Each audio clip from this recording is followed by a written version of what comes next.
Welcome to the Remedify Coaching Program podcast. We're so glad you're here with us. We are thrilled you've joined us for a very special and I think very crucial deep dive today. Yeah. This one really serves as the absolute underpinning for all coaching and development. Indeed. We are taking on a foundational philosophy that, honestly, it dictates the capacity and the quality of every single success you might achieve in your life. Yeah. It's not an ancillary discussion. This is the centerpiece. Exactly.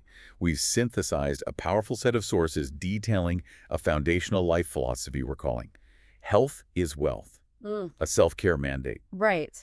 And, when we say health is wealth, it's so easy to just dismiss that as a cliche you see on a motivational poster, something vague and obvious. But our mission today is to unpack, with some real strategic clarity, why prioritizing your well-being is not a luxury. Yeah. It's not an option. No. It's a profound, personal, and strategic responsibility that fundamentally dictates the value of everything else you accumulate. That's the core thesis, and we really need to treat it like a serious economic principle. The central idea is that health is the absolute non-negotiable, the irreplaceable foundation of a fulfilling life. Right. I mean, think of it this way. Financial success lets you buy resources, right? But health is the ultimate resource allocator. Oh, that's a good way to put it. It determines your ability to actually use everything you buy.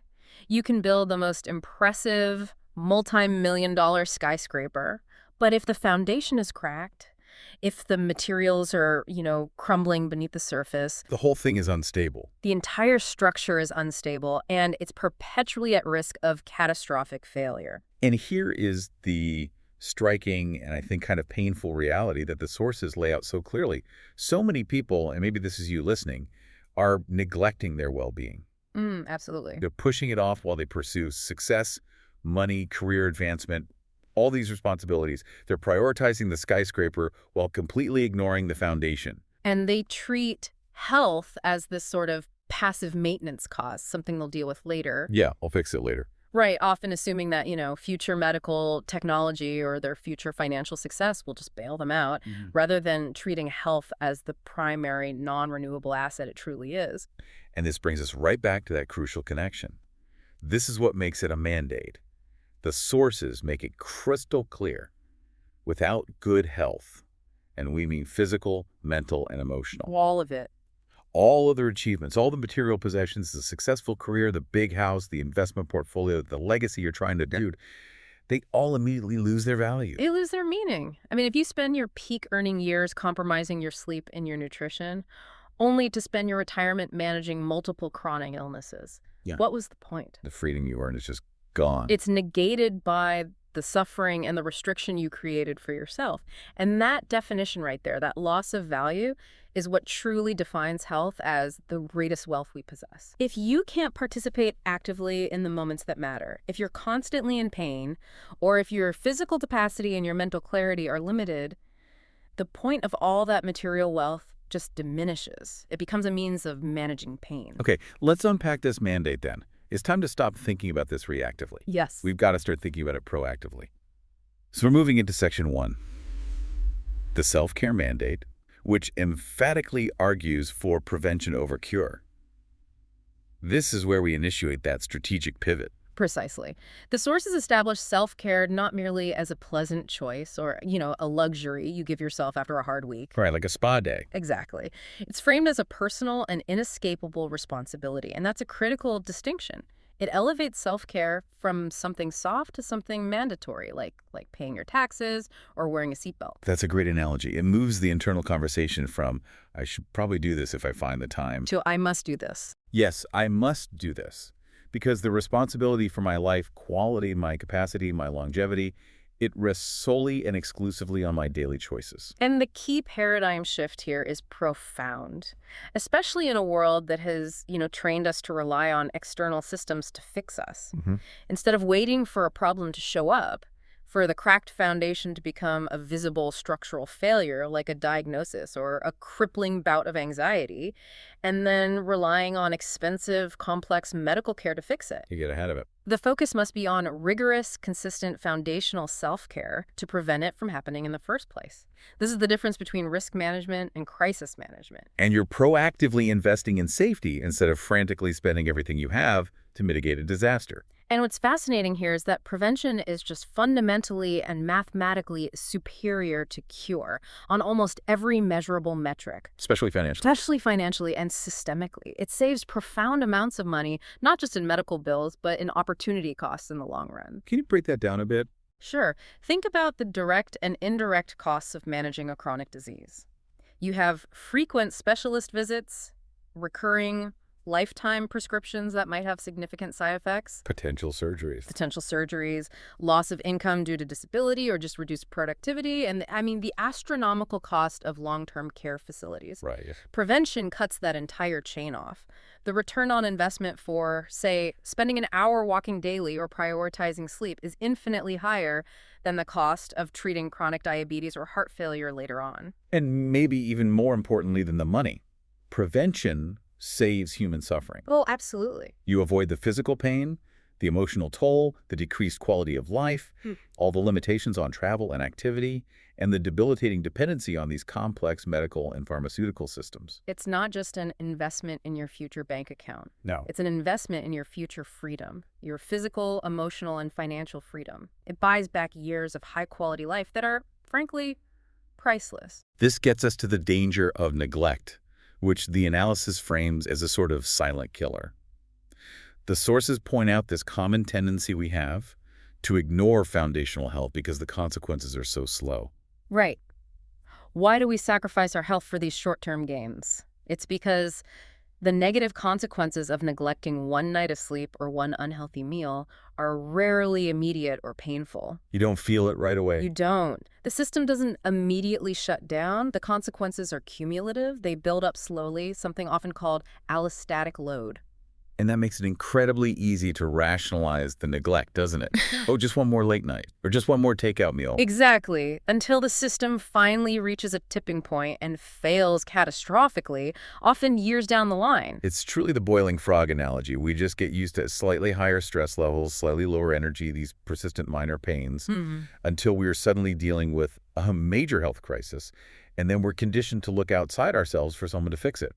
But the sources are clear. That reactive approach is a failure of the mandate. Self-care involves a foundational investment in physical, mental, and emotional health. We have to address all three proactively And equally. and equally. And that comprehensive framework, that really sets the stage for our deep dive into the specifics, starting with Section 2, building the foundation physical health. This is where the rubber meets the road. Quite literally. Let's start with the functional definition of a healthy body, because it's so simple, yet we so easily forget it when we're focused on, purely aesthetic goals. Right. The source says, a healthy body enables us to perform daily tasks, pursue our passions, and fundamentally enjoy life. It's the engine that drives your capacity. And that definition, it grounds health not in some abstract ideal or vanity metric, but in tangible, real-world functionality. It's about capacity and physical autonomy. Exactly. I mean, ask yourself, are you able to play fully with your children or grandchildren without immediately needing to rest? Can you work effectively for sustained periods without crashing? Can you pursue a new hobby or travel internationally without physical exhaustion just dictating your entire schedule? Your physical health is the currency you use to engage with the world and execute your purpose. If that currency is depleted, if you're constantly in pain or fatigued, your capacity to enjoy or achieve anything diminishes exponentially. Okay, here's where we really dig in. The power of simple habits. They're only simple in concept, right? Not always in execution. That's the truth. The sources detail these specific, simple habits that create this essential physical foundation, and the emphasis has to be on consistency. Right. Sporadic intensity doesn't build long-term resilience. No, it doesn't. We're talking about the three basic pillars that support everything else. Eating nutritious foods, exercising regularly, and getting enough sleep. These three pillars are almost universally known, yet they are almost universally the first to be sacrificed when external pressures mount. A late-night deadline, a stressful social event. Or that false belief that you can just sleep when you're dead. But the sources urge us to analyze these not just as basic requirements, but as highly complex biological levers. Okay, let's start with nutrition. This isn't just about weight management. Not at all. Eating nutritious foods is about providing the right raw materials for your cognitive function and for sustained energy. And we know from the source material that consistent consumption of whole foods, things rich in micronutrients, directly impacts the gut-brain axis. That's a huge area of research right now. It is. Your gut health, which is so often overlooked, is integral to your mood stability and your ability to produce neurotransmitters like serotonin. So depriving your body of quality fuel directly degrades your mood and your decision-making clarity. Which are essential components of success in any field. Absolutely. The modern diet, which is so high in refined sugars and highly processed ingredients, it promotes chronic inflammation. And that's the silent enemy. That is the silent enemy. It links directly to nearly every major chronic disease we mentioned: heart disease, diabetes, certain cancers. By choosing nutrient-dense foods consistently, you are actively suppressing those inflammatory pathways. So you're investing in a robust circulatory system. You're ensuring stable blood sugar. Which is the key to avoiding energy crashes and maintaining focus during complex tasks. Okay, then there is regular exercise. And again, we need to move beyond just thinking about burning calories. Yes. The sources highlight that movement is a neurobiological necessity.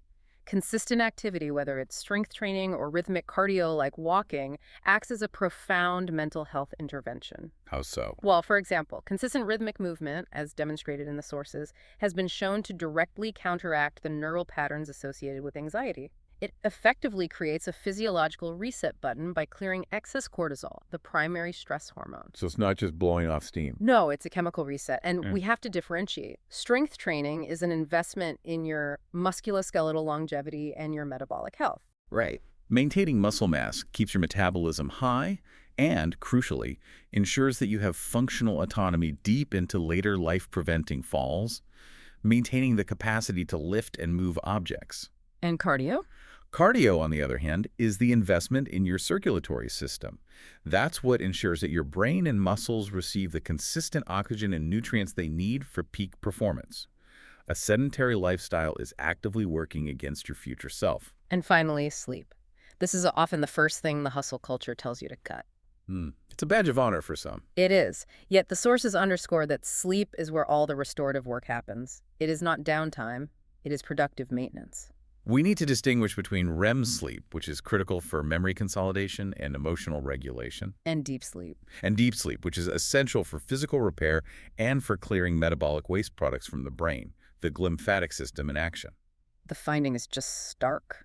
Chronic sleep deprivation impairs your executive functions. Everything. Planning, decision-making, emotional control. It makes you less effective at your job and more prone to errors and, irrational financial decisions. So if you consistently eat less than 7 hours, you are functionally compromising your brain's ability to operate at maximum capacity. And that is the definition of health is wealth. Sleep, that simplest habit, is the direct driver of your cognitive wealth. So if we ignore those basics, nutrition, movement, rest, we move directly to the cost of ignoring them. This is where the prevention argument becomes incredibly forceful. It does. The sources specifically detail the chronic diseases that prioritizing these basics can prevent the lifestyle diseases like type 2 diabetes, heart disease, obesity. These aren't minor ailments. No, these are epidemics that drastically reduce lifespan, they decrease capacity, and they result in immediate dependence on systems and drugs. This is where we see that transition from personal responsibility to systemic dependence. Yes. When those basics are ignored consistently, your risk profile increases exponentially. You shift from having a self-regulating system to having a system that requires external intervention. And that intervention, it means increasing dependence on medical systems. It leads to expensive lifetime treatments. And you're relying on medications to manage symptoms that might have been entirely prevented through consistent self-care. Are there any specific metrics on this? Yeah, for example, the sources present clear metrics suggesting that early and consistent investment in mobility and strength training can delay the need for major interventions like joint replacement surgery by up to 15 years. 15 years. And potentially saving an average of $60,000 per intervention, plus all the associated pain and recovery time. Wow. And when you're managing chronic diabetes, the annual cost of medications, testing supplies, and specialist visits easily runs into the thousands every single year for the rest of your life. And that cost is a direct tax on your financial wealth. It's a tax levied because you failed to protect your physical wealth. So if you zoom out, you realize you've fundamentally shifted from being the CEO of your own health to being a passive, dependent recipient of treatments. You lose control. And the quality of your life is now dictated by the appointment schedule of your specialist and the side effects of your medication. And that leads directly to the core financial and quality of life return on investment, the ROI. Exactly. By prioritizing physical health now, we are not just avoiding future costs. We are investing in immediate productivity and long-term autonomy. It's not just about saving money on deductibles. No, it's about investing in physical autonomy. It enhances your overall quality of life, ensuring that when you reach those goals of success and wealth, you actually have the energy, the vitality, and the mobility to appreciate them fully. So prevention really is the highest yield, most essential investment available to anyone. It's compounding interest for your body and your mind. Absolutely. And as we transition from this, I think, really robust discussion on the physical foundations, we've laid out the critical case for why the body has to be maintained as the primary vehicle for success. We've established that the physical body is the vessel for all achievement, and neglecting it is a direct failure of personal responsibility that costs you everything. And it's so important to just absorb that realization that every choice we make today about food, movement, and rest is actively determining our financial and physical reality decades from now. Okay, this feels like a really good moment to just pause and reflect on that. I trust you're enjoying this course and learning a lot. For more great resources concerning your health A&E-free Bible training, visit https://website.beacons.aakk2020. All right, so picking up from there, let's shift our focus in Section 3, beyond the body, mental, and emotional wellness. Because true health is never just about physical fitness. This is so critical because the definition of health the sources use is holistic. It's a truly integrated system. It has to be. Self-care has to extend beyond the physical, actively addressing mental and emotional needs. You can be outwardly physically fit, running marathons and eating perfectly. But if you are internally exhausted, riddled with anxiety, or suffering from chronic burnout, your system is still fundamentally failing. And the modern challenge in this area just cannot be overstated. We live in an environment of constant digital stimulation, constant comparison, relentless demands. It's an onslaught. Stress, anxiety, and burnout are incredibly common, but culturally, we often prioritize pushing through or just ignoring these emotional signals until they become debilitating. We treat emotional distress as a moral failing, don't we? Or a lack of personal toughness. We do, and that's a crucial mistake identified in the sources.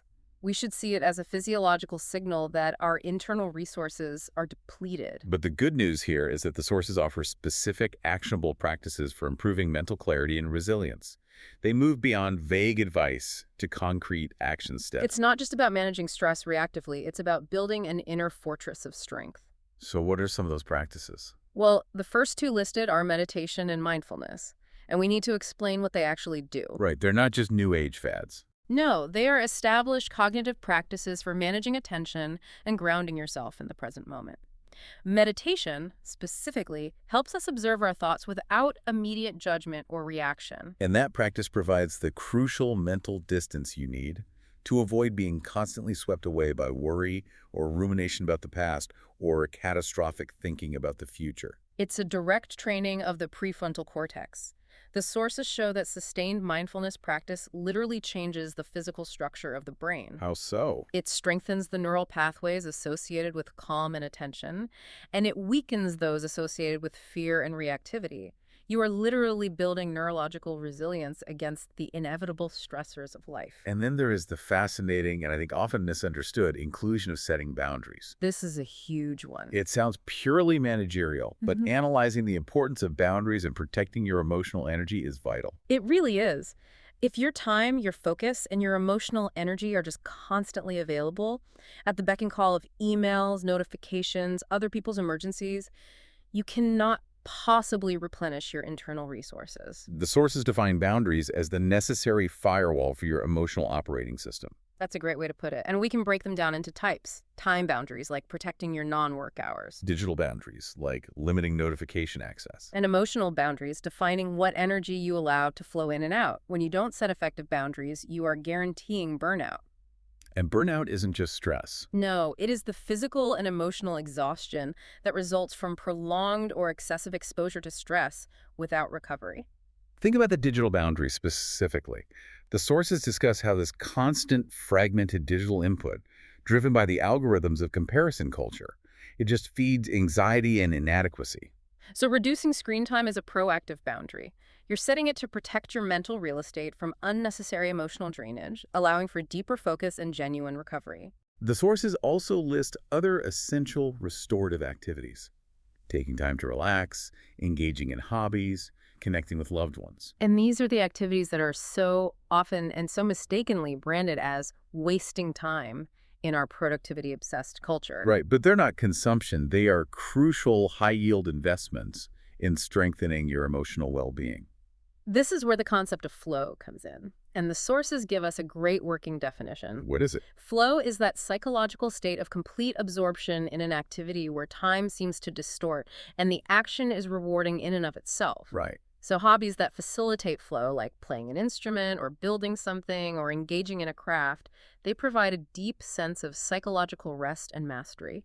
And this state is documented to reduce overall stress hormone production. So it's a direct counteragent to that chronic low-level anxiety. Exactly. And connection.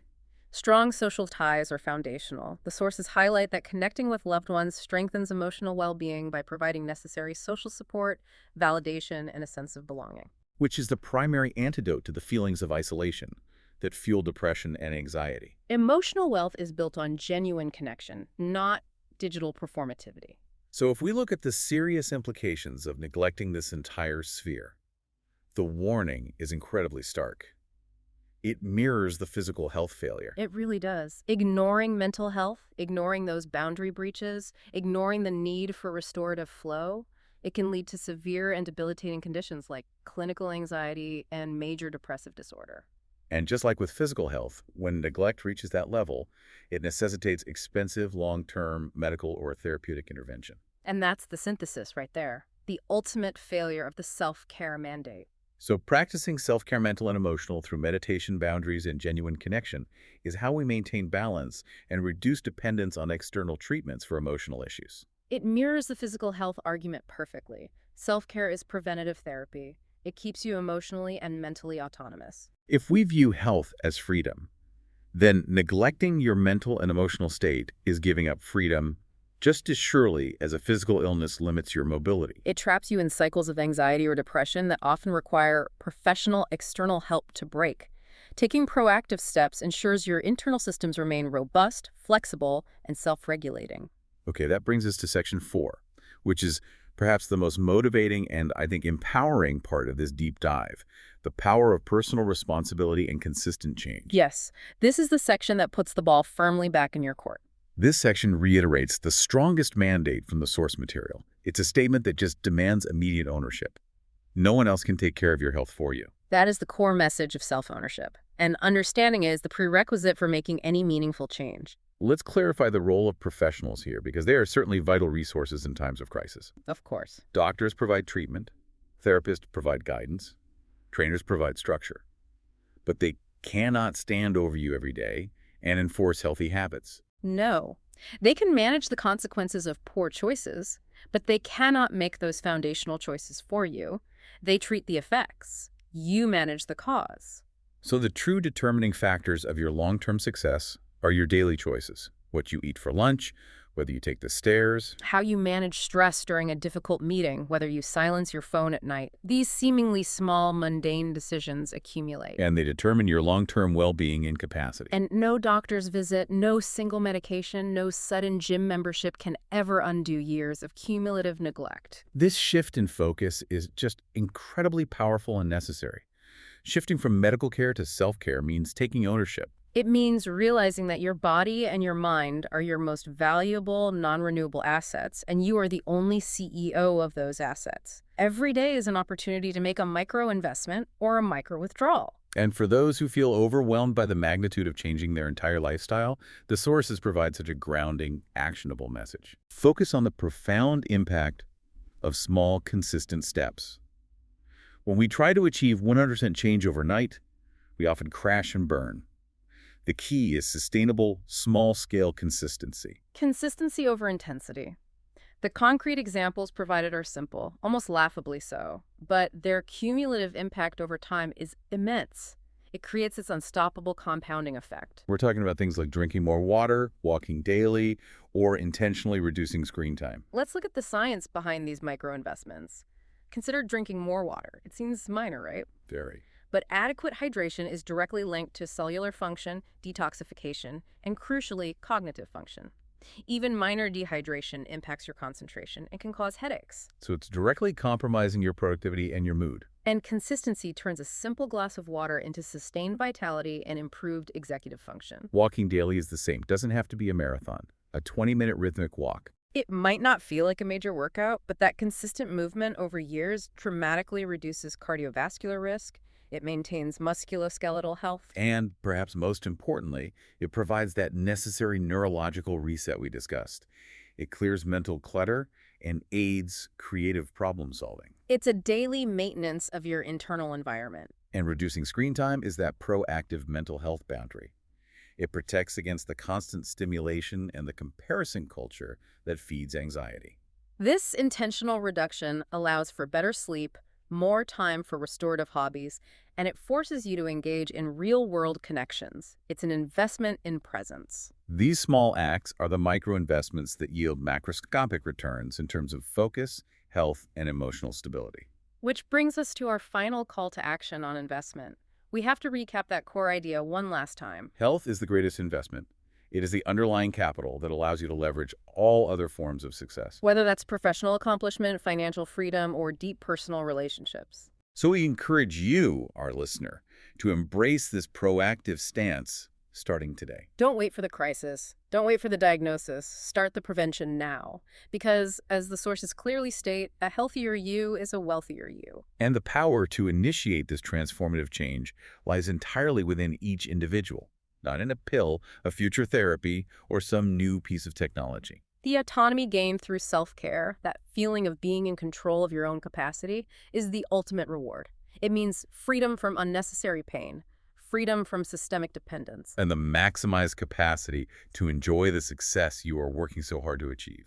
So as we conclude this crucial deep dive, let's just briefly synthesize the comprehensive, holistic message we've covered. We've established that true wealth means consciously investing in self-care across physical, so nutrition, rest, movement, Mental, with mindfulness and flow. in emotional domains, with boundaries and connection.